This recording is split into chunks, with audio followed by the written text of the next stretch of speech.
छिपा उस दिन शमशान घाट पर स्नान करने के लिए नीचे उतरे। देखा, नदी के उस पार आत्मीय जनों की भीड़। छोटा भाई रामचरण मां के मृत शरीर को लेकर उपस्थित हुआ है। वर्षा से भरी हुई नदी को पार करना संभव नहीं, इसलिए नदी के उस पार ही दाह कर्म का प्रबंध किया जा रहा था।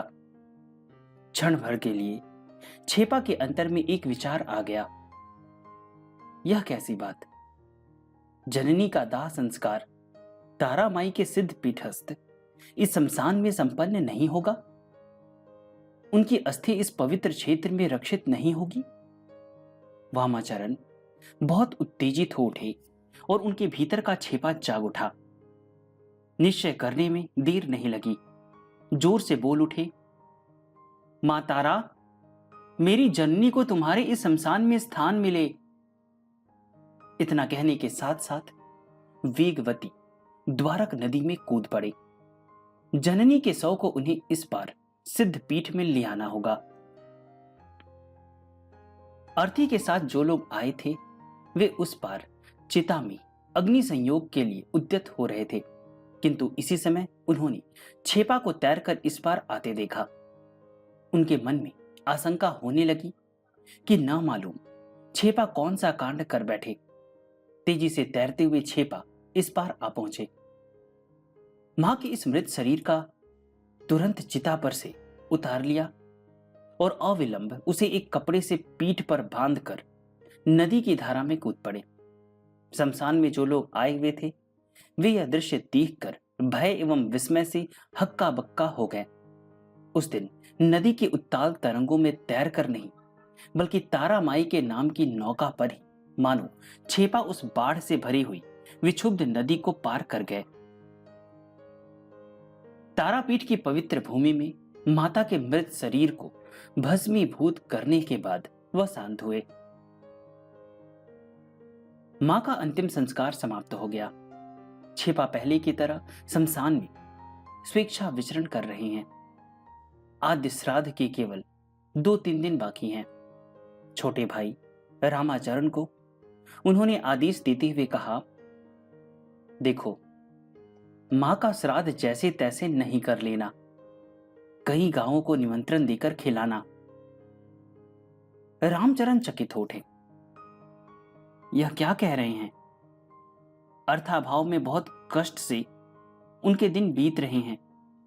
ऐसी दुर्वस्था में इतने लोगों को भोज खिलाने का तो प्रश्न ही नहीं उठता। बड़े भाई की यह निरर्थक बकवास है। रामचरण मौन रहे। पड़ोस के लोगों में कुछ ने तो इसे निरा पागलपन समझा और कुछ ने हंसी में उड़ा दिया, किंतु छेपा तो एक बार की धनुष भंग की प्रतिज्ञा कर बैठे थे। माता के श्राद्ध में समारोह के साथ बहुत से लोगों को भोजन कराना ही होगा। अटला के घर से सटी हुई एक टुकड़ी पड़ती जमीन थी। छेपा एक दिन अपने हाथ से उस जमीन को साफ सुथरा कराए, अर्थात दयाद तथा अन्य लोगों को खिलाने का संकल्प उन्होंने अपने मन में स्थिर कर लिया था। छेपा का यह संकल्प अलौकिक रूप में पूरा हो गया। श्राद्ध कार्य के दिन एक अद्भुत घटना हो गई। वह पहले की तरह शमशान में बैठे हुए हैं और इधर अटला में रामचरण के निकट खाद्य तथा अन्य बहुत सी सामग्री भारों में लदकर पहुंच रही है। छेपा के जो बहुत से अज्ञात सुहृदय और भक्त थे, उन्होंने अपनी इच्छा से सहायता के रूप में नाना प्रकार की भोज्य सामग्री भेज दी थी। इन सब भोज्य पदार्थों से रामचरण का घर भर गया। यह एक प्रकार का इंद्रजाल था। श्राद्ध के दिन रामचरण के घर सैकड़ों अतिथियों का समागम हुआ। उन्होंने श्राद्ध के समस्त कृत्य समाप्त किए। अब ब्राह्मण भोजन की बारी थी। ऐसे समय में ही वर्षा के बादल आकाश में भर आए और किसी भी क्षण मेघ के फूट पड़ने की आशंका होने लगी। झड़ वर्षा के कारण ब्राह्मण भोजन पूरा नहीं हो सकेगा। माता की सद्गति में विघ्न होगा। इस आशंका से रामचरण व्याकुल हो उठे। उधर तारापीठ के महाशमशान में वामा छेपा ध्यानाविष्ट बैठे हुए हैं। आकाश में सहसा घन घटा देखकर वह चकित हो गए। माता का पारलौकिक कार्य सुसंपन्न नहीं होगा, यह किस तरह हो सकता है? तेजी से चलकर वह माता के श्राद्ध दिवस पर उपस्थित हुए। छेपा को देखते ही रामचरण रोने लगे। बोले, दादा, श्राद्ध का यह विपुल आयोजन तुम्हारे कारण ही संभव हुआ है, किंतु झड़ वृष्टि जो आ रही है, मां का श्राद्ध कार्य गुड़ गोबर हो जाएगा। भाई को सांत्वना देते हुए छेपा ने कहा, तुम घबराओ नहीं, मेरी तारा माई के प्रसाद से ब्राह्मण भोजन में विघ्न नहीं होगा। उच्च स्वर में तारा मंत्र का उच्चारण कर छेपा ध्यानस्थ हो गए। सब लोगों के सामने ही तरुण साधक की एक अलौकिक विभूति उस दिन प्रकट होती हुई देखी गई। पास में ही चारों ओर प्रचंड झड़ वर्षा, किंतु श्राद्ध स्थल में एक बूंद भी जल नहीं। कई ग्रामक अभ्यागतों को भरपूर भोजन कराकर छेपा की माता का श्राद्ध कार्य सुसंपन्न हुआ। उस दिन छेपा की अलौकिक सिद्धि का यह दृश्य देखकर लोग दंग रह गए। संन्यास ग्रहण के बाद से महाशमशान में पंचमुंडी के आसन पर बैठकर वामा तंत्र के विविध अभिचार एवं क्रिया प्रणाली का अभ्यास करने लगे। तंत्र सिद्ध शक्तिमान महापुरुष कैलाशपति बाबा और मंदिर के प्रधान कौलाचार्य मोक्षदानंद के आश्रय में रहकर साधना के मार्ग में अग्रसर होने लगे। क्रम क्रम से तंत्रोक्त समस्त क्रिया और अभिचार आदि उन्होंने समाप्त कर डाली। शक्ति के एक एक स्तर को वह सहज ही पार करते गए। उनकी साधना की इस प्रगति को देखकर कैलाशपति बाबा और मोक्षदानंद के विस्मय की सीमा नहीं थी। छेपा शुद्ध सत्व एवं जीवन मुक्त महापुरुष थे। शक्ति साधना के मार्ग में वह अग्रसर होते गए, किंतु बाह्य मैथुनादि का प्रयोग इन दिव्याचारी साधक को कभी नहीं पड़ा।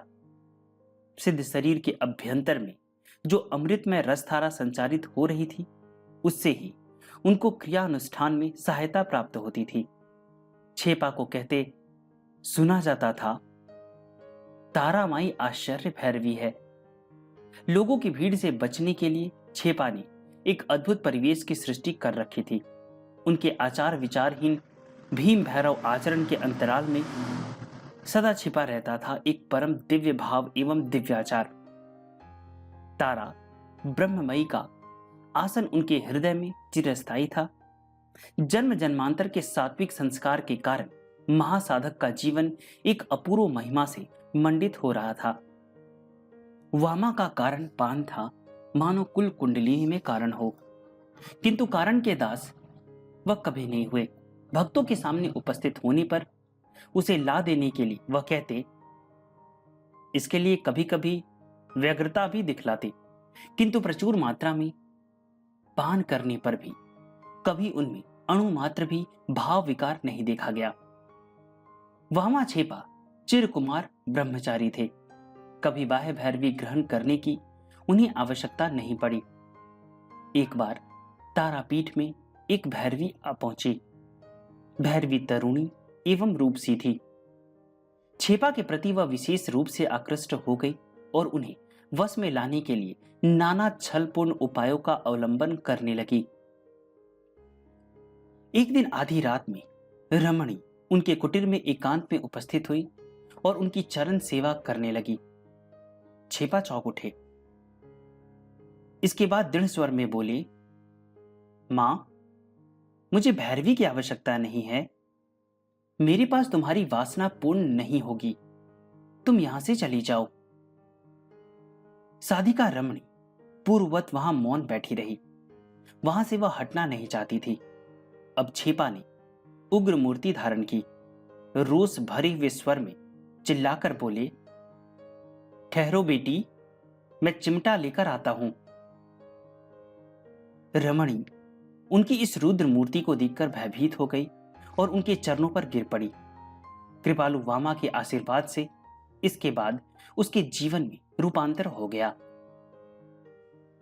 वामा छेपा सचमुच कामजयी पुरुष है या नहीं, इसकी परीक्षा लेने के लिए तारापीठ के तहसीलदार ने एक सुंदरी वैश्या को नियोजित किया, किंतु साधक को प्रलोभित करने की जितनी चेष्टाएं की गई सब व्यर्थ सिद्ध हुई। आप लोगों ने भी बहुत सारे संतों की जीवनी पढ़ी होगी या फिर मेरे द्वारा ही सुनी सुनी होगी, तो आपने कहीं ना कहीं देखा ही होगा कि कुछ ऐसे लोग होते हैं जिनका मतलब किसी भी संत को ना काम के प्रति वो चेक करना चाहते हैं कि कैसा भाव है इनका। क्योंकि बहुत सारे संतों की जीवनी में आपने ऐसा देखा ही होगा कि हर किसी को वो लोग टेस्ट करने की कोशिश करते हैं। आइए हम आगे सुनते हैं। एक दिन अधिक रात बीती, जब अपनी आसन पर वह सोए हुए थे, जबरदस्ती उस रमणी ने उन्हें अपनी आलिंगन पास में आबद्ध कर लिया। निर्जला नारी इस समय सोए हुए छेपा की पुरुषेंद्रियों को ढूंढने लगी, जबकि उसने साश्चर्य देखा कि छेपा के शरीर से उसका समस्त चिन्ह मानो किसी जादू से गायब हो गया है। छेपा अब तक नींद का बहाना करके सोए हुए थे, अब उन्होंने आंखें खोली। मेरी मां आई है, मेरी मां आई है, यह कहकर वामा बच्चे की तरह बड़ी ललक से उस नारी का स्तनपान करने लगे। तीव्र आकर्षण के फलस्वरूप उसके स्तनों से केवल रक्त ही स्रावित होने लगा। हाय मैं मरी कहकर वह रमणी मूर्छित हो गई। कुछ क्षणों के बाद जब होश हुआ तब छेपा ने कहा, नहीं मां, इस समय जाओ, बच्चे के साथ फिर कभी ऐसा नहीं करना। छेपा के चरणों में गिरकर रमणी कहने लगी, बाबा, मेरे पाप अनंत हैं, मेरी क्या गति होगी, आप कृपा कर मेरा उद्धार करें। करुणामय छेपा ने कहा, अच्छा, अभी जाओ मां, तारा माई तुम पर कृपा करेगी। महापुरुष के अंग स्पर्श के बाद यह नारी पवित्र जीवन व्यतीत करने लगी। सेमल वृक्ष के नीचे पंचमुंडी आसन पर छेपा प्राय ध्यान मग्न रहा करते थे। दो शक्तिमान तत्व साधकों के निर्देश से अब उन्हें तारा मंत्र सिद्ध हो चुका था। इष्ट देवी के साथ अब छेपा का अंतरंग संबंध हो गया था। इसी बीच एक दिन वहां एक तात्पर्यपूर्ण घटना घटित हो गई। गुरु कैलाशपति को छेपा प्राय चीलम पर गांजा चढ़ा देते थे।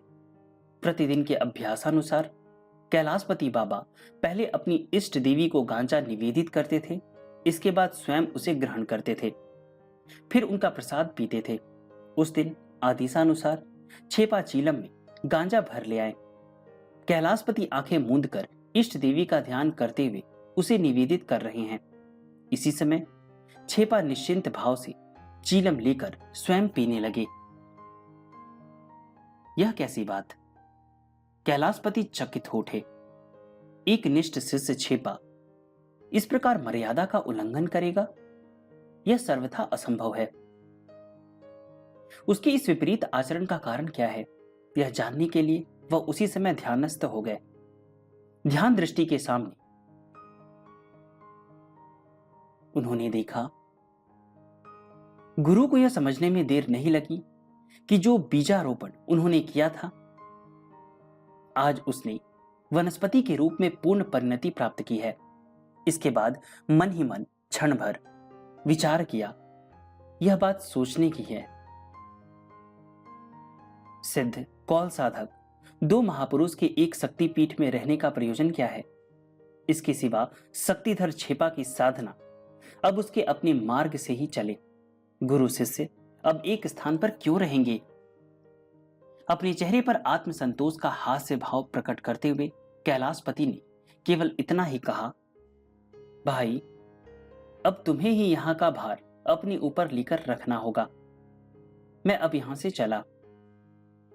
बाद में छेपा कहा करते थे, मेरे गुरु मानो पक्षी की तरह आकाश में उड़कर चले गए। उस समय महाकाश में संध्या की लाली चारों ओर फैल रही थी। महासाधक कैलाशपति बाबा तारापीठ से अंतर्निहित हो गए। कई लोगों का कहना था कि वह कैलाश के मार्ग से चले गए, किंतु इसके बाद उनका कोई पता नहीं चला। बहुत पहले मैंने एक वृतांत पढ़ा था। कोई सज्जन थे, 1930 में उन्होंने शायद यात्रा की थी कैलाश मानसरोवर का। तो वहां पे भी उन्होंने कैलाशपति बाबा के बारे में थोड़ा सा लिखा है। जब वो कैलाश गए थे तो वो उनसे मिले थे, लेकिन मैं मतलब कंफर्म नहीं बता सकता हूं कि वामाछिपा के जो गुरु थे वही कैलाश बाबा थे या फिर कोई और थे। तो उनकी तस्वीर भी थी। तो मैं कोशिश करूंगा, अगर वो मुझे मिलेगा और फिर से अगर वो पुस्तक मुझे मिल पाता है, तो कैलाश मानसरोवर का बहुत ही अच्छा उन्होंने वर्णन किया है कि 1930 में उन्होंने जब शुरुआत किया था, तो मतलब बहुत विस्तार से उन्होंने लिखा है। तो उसका कंप्लीट बुक भी मैं बना दूंगा। तो आइए हम आगे सुनते हैं। इसके बाद मोक्षदानंद जी भी वहां से चले गए। अब छेपा ही तारापीठ के प्रधान कौल पद पर प्रतिष्ठित हुए। पीठ स्थल का अविनायकत्व वह अवश्य कर रहे थे, किंतु इस ब्रह्मज्ञ महापुरुष को शुद्धाशुद्ध, खाद्याखाद्य, जात पात आदि का कोई विचार नहीं था। देवता और मनुष्य में, मनुष्य और कुत्ता में जिस प्रकार उन्हें भेद ज्ञान नहीं था, उसी प्रकार देवता के भोग प्रसाद और पशु के खाद्य उनके लिए एक समान थे। उस समय तक उनकी समस्त सत्ता एक परम अखंड चेतना में एकाकार हो गई थी। भावाविष्ट छेपा को कभी कुत्ते के साथ उसके खाद्य को छीनकर खाते देखा जाता था, और कभी उनके लिए जो रक्षित प्रसादन रहता था उसे अपने परम मित्र और सहचर कुत्तों के साथ मिलकर खाने में भी उन्हें किसी प्रकार की द्विधा नहीं थी। भोजन के बाद आचमन करने की आवश्यकता नहीं, स्नान शुद्धि भी उनके लिए निरर्थक थी। तारा मंदिर के भीतर बैठकर छेपा सारी रात तारा तारा की रट जोर जोर से लगाया करते थे और बीच बीच में देवी की मूर्ति के सामने समाधि लीन हो जाया करते थे। समाधि मग्न हो जाने पर बहुत देर तक अवसन्न शरीर जड़वट बैठे रहते। उस अवस्था में उन्हें सूची असूची का कोई भी कुछ भी भेद ज्ञान नहीं रहता। किसी किसी दिन छेपा की इस अवस्था के बाद मंदिर का प्रकोष्ठ उनके मल मूत्र और थूक से अपवित्र और गंदा हो जाता। दुर्गंध के कारण कोई वहां नहीं जा सकता था। खंड अखंड की सीमा रेखा उनकी दृष्टि में लुप्त हो चुकी थी। भेद बुद्धि से परे उनका निरंतर वास रहता था। तारा माई की वह लाडली संतान थे, तभी तो बाह्य आचार आचरण के प्रति उनका कुछ भी ध्यान नहीं था। किंतु महापुरुष का यह बालक पिशाचवत भाव संसार के साधारण मनुष्यों के लिए किस प्रकार बुद्धिग्राह हो सकता था। मंदिर के दो एक कर्मचारियों ने उस दिन छेपा को भद्दी गालियां दी। तारापीठ के कुछ लोगों ने घोर आंदोलन शुरू कर दिया। छेपा ने तारा माई के मंदिर को जघन्य रूप में अपवित्र कर दिया है। नाटौर राज के कर्मचारियों के मन में इसी प्रकार की घटना की स्मृति आज भी बनी हुई है। इसलिए आंदोलनकारियों के उत्साह को उन्होंने बढ़ावा नहीं दिया, किंतु आत्मभोला छेपा को भय कहां, परम आनंद के साथ स्वेच्छानुसार वह शमशान में विहार कर रहे हैं। तारामाई के सिद्ध साधक वामा की शक्ति विभूतियों की चर्चा क्रमशः जनसाधारण में फैलने लगी। इसके फलस्वरूप तारापीठ के शमशान में रोग पीड़ितों और मुमुक्षु जनों की संख्या दिनानुदिन बढ़ने लगी। शक्तिधर साधक मन की मौज में आकर स्वाभाविक आनंदोच्छ्वास में मुक्त हस्त कल्याण दान करते थे। जो हतभाग्य स्त्री पुरुष उनके आश्रय प्रार्थी होते, उन पर कृपा कर उनके दुख का वह निवारण करते थे। वचन सिद्ध महापुरुष के चरणों में बैठकर न मालूम कितनी माताओं ने अपने मृतवत पुत्रों को पुनः प्राप्त किया और कितनी नारियां वैधव्य के दुख कष्ट से अपने को बचा सकी। ब्रह्मज्ञानी महापुरुष छेपा के बालकवत आचरण की कितनी ही चमत्कारपूर्ण कहानियां सुनी जाती है। छेपा बाबा के निकट दूर दूर से बहुत से भक्त और दर्शनार्थी आया करते थे। श्रद्धा भाव से कुछ लोग नगद रुपया भी चढ़ाते थे। भक्तों द्वारा भेंट में प्राप्त इस धन को संचित कर रखने के लिए उन्होंने अपने एक नित्य संगी भक्त को आदेश दिया था। उनकी इच्छा थी इस संचित धन से तारा माई के पीठ स्थान के कुछ उन्नति की जाएगी, किंतु भक्त ने लोभ के वशीभूत होकर अमानत की रकम को हड़प लिया। छेपा बाबा के भक्तों में एक स्थानीय वकील थे। उनके प्रयत्न से दोषी व्यक्ति न्यायालय में अभियुक्त हुआ। यहां पे कितनी अच्छी बात बताई गई है। देखिए, बहुत सारे लोग कहते हैं कि जब सिद्ध संत में इतनी शक्ति थी तो उन्होंने भारत को आजाद क्यों नहीं कर दिया, उतने समय तक भारत गुलाम रहा।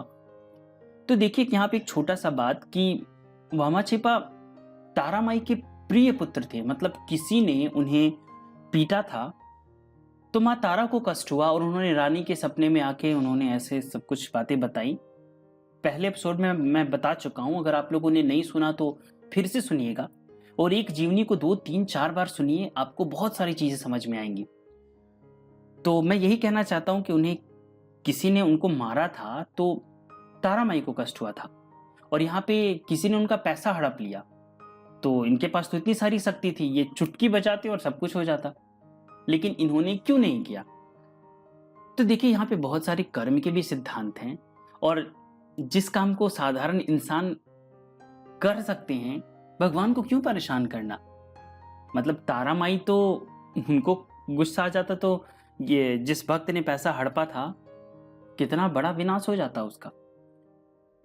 तो इतने बड़े सिद्ध होने के बावजूद भी इन्होंने सब कुछ भगवान पे छोड़ दिया। मतलब एक प्रोसेस होता है, कर्म के कुछ नियम होते हैं, भगवान के कुछ नियम है, उसी के अनुसार चाहे कितना भी बड़ा शक्ति साधक क्यों ना हो उन्हें भी चलना होता है।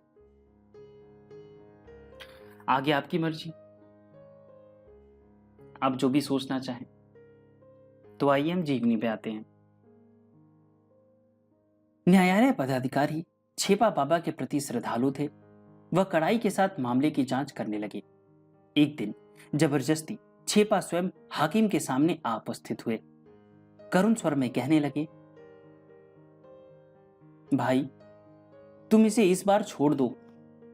हाकिम तथा अदालत में और जो लोग उपस्थित थे उन्हें छेपा बाबा के इस अनुरोध को सुनकर अत्यंत आश्चर्य हुआ। बाबा की ओर से जो भक्त वकील पैरवी कर रहे थे उनकी समझ में भी यह बात नहीं आई।